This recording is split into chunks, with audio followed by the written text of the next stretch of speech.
BFM TV, on en vient à cette mesure controversée de Donald Trump sur l'immigration. Cette fois, elle concerne les employés étrangers du secteur de la tech.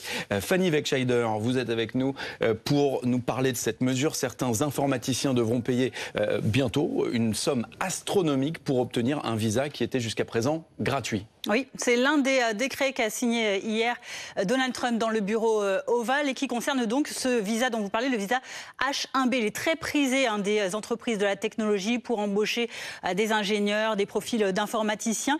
Et ce sont essentiellement des étrangers qui sont recrutés par ce biais. L'année dernière, 3/4 de ces visas ont été attribués à des personnes venant d'Inde. Concrètement, ce que veut maintenant Donald Trump, eh bien, c'est faire payer $100 000 aux entreprises qui embauchent donc ce genre de profil par an et par employé, donc pour attribuer donc ce permis de travail qui est donné pour 3 ans un maximum, éventuellement renouvelable pour une durée de 6 ans. Mais vous voyez, l'objectif est très clair, c'est de limiter le recrutement de profils scientifiques étrangers et d'augmenter ceux des Américains. L'année dernière, ce sont 400 000 visas H1B qui ont été accordés. Alors, en revanche, parce qu'il y a un mais, Fanny, l'administration Trump est beaucoup plus clémente envers une autre catégorie d'immigrés. Oui, ceux aux qualités extraordinaires. Je cite le président américain, ça veut dire les très riches, vous l'aurez compris.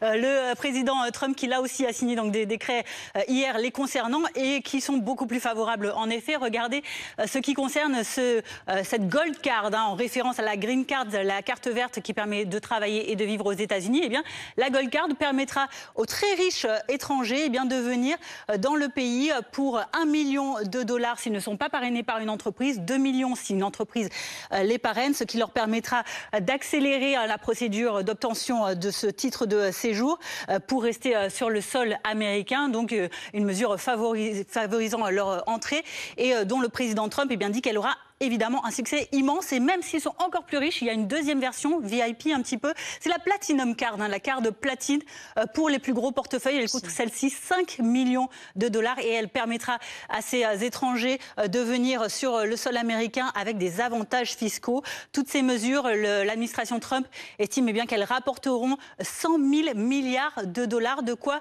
baisser les impôts des classes moyennes, qui était l'une des promesses de campagne du président Trump. Merci beaucoup, Fanny. Allez, on vient en France avec cette information.